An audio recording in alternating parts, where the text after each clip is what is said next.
Hello, and thank you for joining the Tahoe Regional Young Professionals, or TRIP, in our candidate interview series. We will be chatting with each of the South Lake Tahoe City Council candidates and sharing video footage with you in an effort to engage the community so they can make informed decisions about the November 4th election. We want to take a moment to let you, the viewers, know that TRIP is an independent organization, and although we do get involved with the community issues, although we do not get involved with issues including local politics, we make every effort to deliver timely and unbiased information. I'm Jen Boyd, here with candidate Tom Davis, and we have a lot to discuss, so let's get started. Welcome, Tom. Top of the morning, everybody. All right, we're going to start with our first question. Tahoe Regional Young Professionals represent a generation that want to make their future in South Lake Tahoe. How do you plan to help constituents who are trying to follow their careers and raise a family here? Well, I think the city's been doing that for quite a long time, and I say that because of recreation. We live in the most beautiful area in the world. I love this sign. Driving down to Las Vegas one time, there's a beautiful picture of Lake Tahoe, and it was referring to Las Vegas. It said, "Build this, Las Vegas. You can never build Lake Tahoe." We have a unique environment here that nobody else has. And recreation has been an important part, but because of the decline in gaming in the last few years, which I worked in for 25 years and raised my two kids here, we've seen gaming decline and recreation increase. By that I mean is the city's looking at the 56-acre recreation master plan. I have some concepts and ideas I'm looking for year-round tournaments such as volleyball tournaments, wrestling tournaments, basketball tournaments, soccer tournaments, all indoors, if we can build an arena-type facility for use for year-round. If you see right now, we have a lot of tournaments up here in the summer, including soccer and baseball and track and field events. So take this recreation product that we already have. We have boating, we have camping, we have bicycle paths, we have the rim trail, and we need to market that a little better, but build on it. And that's what the city's been doing with bicycle trails and the recreation product. Lakeview Commons is a good example of that. A little mini park over there. A lot of people don't know. The Bonanza Park off Bonanza Avenue is a little pocket park. So that's my philosophy, and the Chamber of Commerce and the business community and the City Council all have embraced that. So bring us forward. Let's move on with recreation. I just get tickled pink when I see families riding their bikes through town. You saw our bike map I showed you here, and we're expanding on that, repaving some paths right now. Explain a little bit more about the bike path for our viewers. Well, the bike path actually is a basin-wide effort, not just the city of South Lake Tahoe. If you'll look at the map here, which are available, there's huge bike trails on the North Shore also. These are color-coded, and they're showing some that are under construction, some that are going to be connected. California Tahoe Conservancy, which I also sit on the board, has been funding some of these bike trails. In fact, we just discussed some trails up in North Shore. So it's a basin-wide effort, not just city of South Lake Tahoe. And it's county. The county's done a good job, too. Right now, you probably just saw where the Altamire building just came down on Highway 50. It opened up a view corridor that was purchased by the CTC, but that's part of the total plan from Lakeview Commons to connect the bike path all the way to Ski Run, and then connect it down the state line, and then eventually over to Round Hill Pines, which you know now. Right, that bike just path was finished. So there's a master plan to connect from Myers all the way around, eventually around the lake. Great. I know you mentioned quite a bit with recreation being a part to attract and raise family. What other opportunities do you see as careers that can help raise families here? Well, I think it's a quality of life. You know, we have a first-class community college here. They're in the process now. There's a Measure F that they're asking the voters to approve. I've looked at it. That takes us in a whole new direction, and I support Measure F. Yes, it's going to cost a few dollars, but we have to invest in the future, and not only our generation, but your generation through taxes to make that a reality. There's a possibility to make that a 4-year college. You know, we have probably, it has a great kitchen, and they've had a culinary program before. I've advocated a nursing program there. My daughter-in-law had to go all the way to Memphis to get into a nursing school. That's how high demand they are. We have a first-class hospital here. Barton Hospital employs, 700 to 800 people. By the way, I don't work there. There's a Tom Davis just got hired there, but it's not me. He's in radiology. Thanks for the clarification. Yeah, just in case somebody said, "Are you working for Barton?" Our educational system, our high schools and elementary schools are a very important part of that, and government jobs too. By the way, the second largest employer in town in this region is government, and I'm talking Forest Service, TRPA, City of South Lake Tahoe, El Dorado County. I'm talking Cal Fire. So there are some career opportunities here. It's a tough town to make a living in. I came to town with nothing. I came here back in the 70s and I'd done everything myself and rolled up my sleeves. You're gonna have to put the time in and dedication to make a living in this town. It's not easy. So. Well, hopefully we can start to see that change. And I've seen some change now. You see some new retail coming in. I think we're on a little renaissance. Are we there yet? No, but we see a AutoZone coming in. Deb Brown, God bless her, a local gal, is building the Coldwater Brewery, and she's going to employ 30 people. There's Bevmo.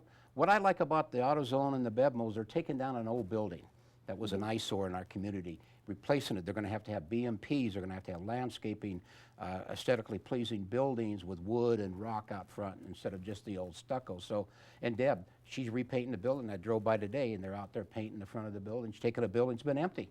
yeah. And she's a local, and she's going to be very successful there. Little plug for you, Deb. All right, well, moving along, as we want to cover quite a bit of grounds today. South Lake Tahoe's voter record was at an all-time low in this last election. As a candidate, how do you view voter apathy in our town, and why is this election important to viewers to participate? Well, the for voter voters? turnout here in town is pathetic. I got to tell you, I'm extremely disappointed. Some of these elections are won by 5, 6, 30 votes. That's horrible. And I just can never explain the apathy. This is a democracy. People fight, and lose their lives for this right to vote. And I could never in my years in politics understand why we don't have a bigger turnout. Even when there's some controversial issues, we don't get a great turnout. So I'm at a loss to explain that. But most importantly, if you complain, go vote. Very well said. All right, we would love to touch base on South Lake Tahoe's unemployment rate is slowly improving, but how can City Council address our town's underemployment? How can we bring more career opportunities to local professionals with the right experience or skill set? That's an interesting question. We've been trying for years. We've been a recreation-based community. We've been a seasonal-based community. And I say that because we know we peak in the summer, and then we drop in the fall, and then we peak in the winter again, and we drop in the spring. That's a cycle. How do you flatten that cycle? And I think how we're looking at it is providing some more opportunities in retail. Are they the best paying jobs? No.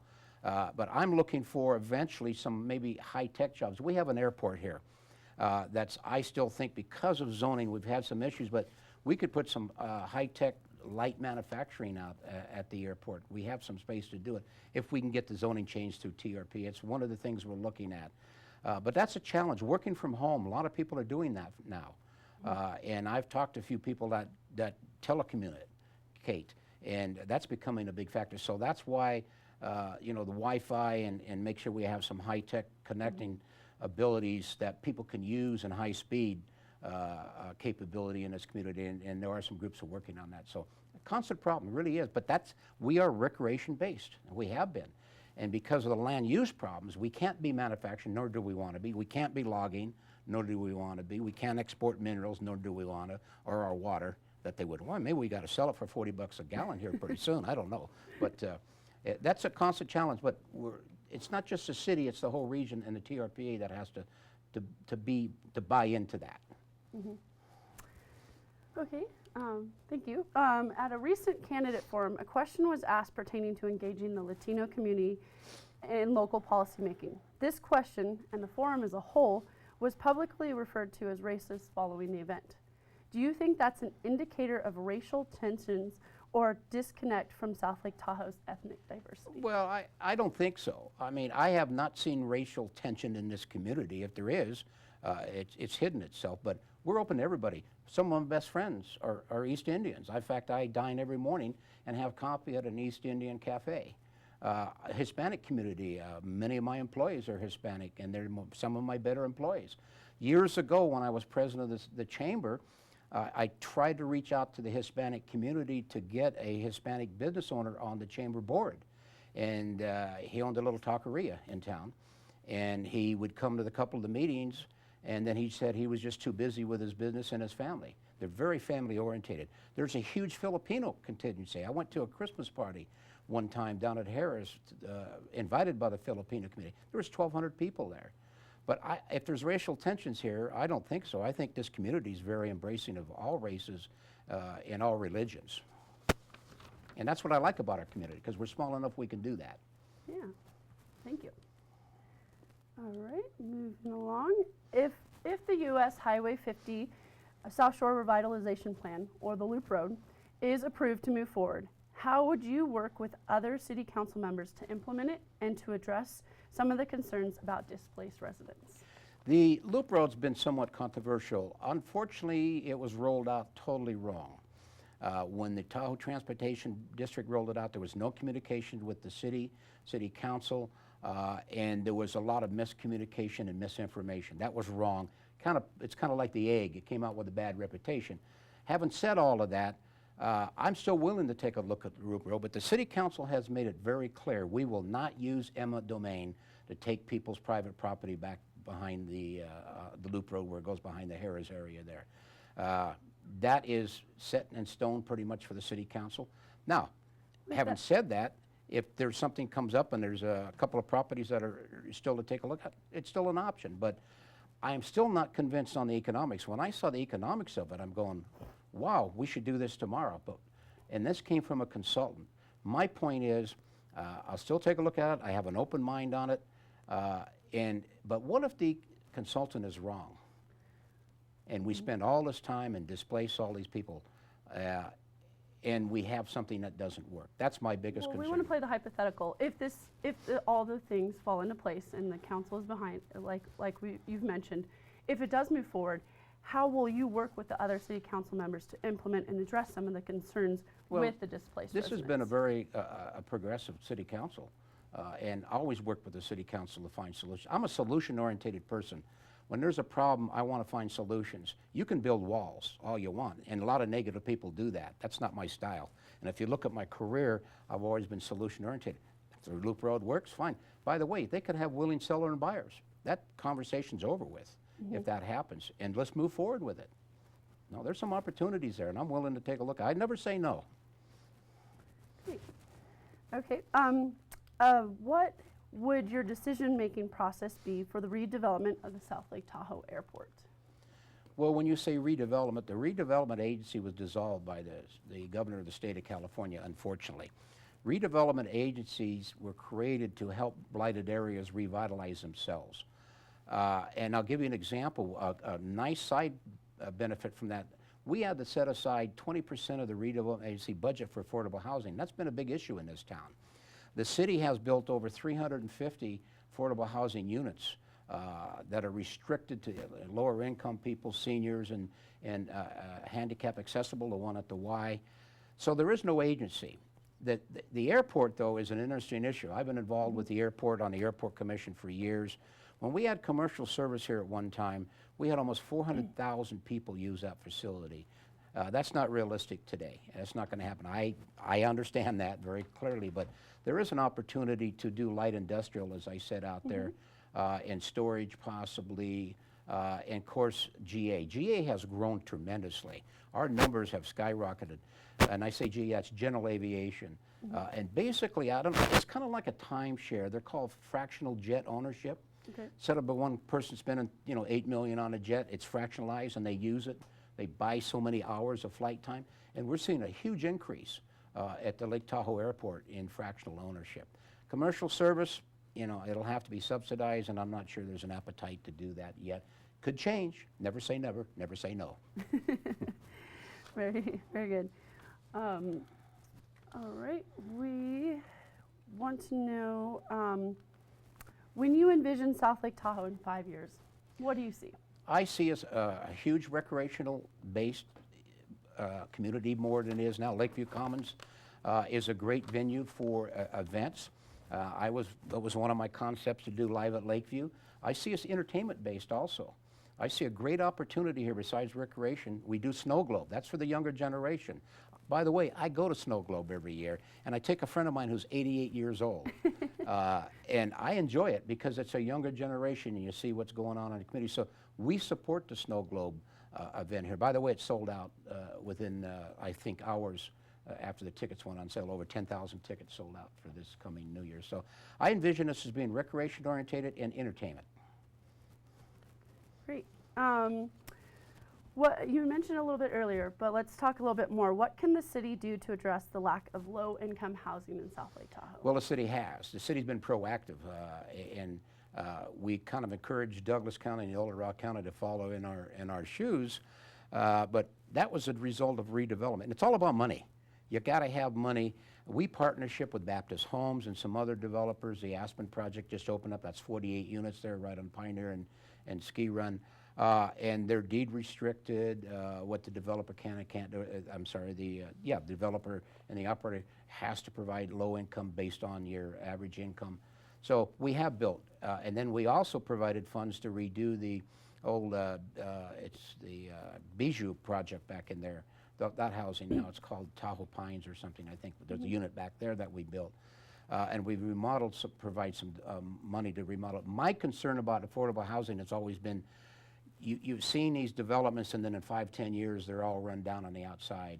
We have very strict policies that they must maintain the landscaping, the painting, the paving, the exterior, and the interior for the tenants. So we're actually been the leader and the most progressive in the basin in affordable housing. Is it enough? No.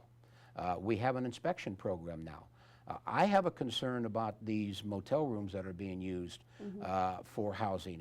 It's not what the use is. We're going to take a hard look at that. You know, you have families in a 100-square-foot area with a heating cooking unit. That's to me, that's not compatible. And it's not what those hotel rooms were for. Yeah, absolutely. Yeah.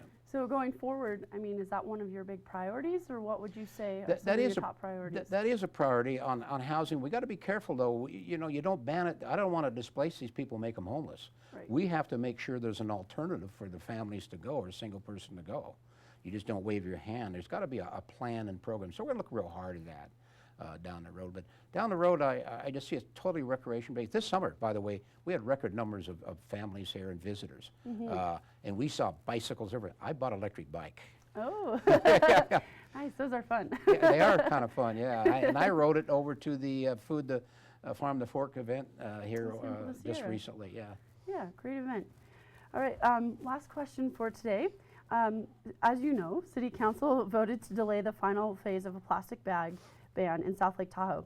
If California passes a statewide plastic bag ban, how would you recommend the city roll it out after the recent opposition? Well, I got to look at the state. I've always advocated to be effective, the plastic bag ban had to be a statewide effort.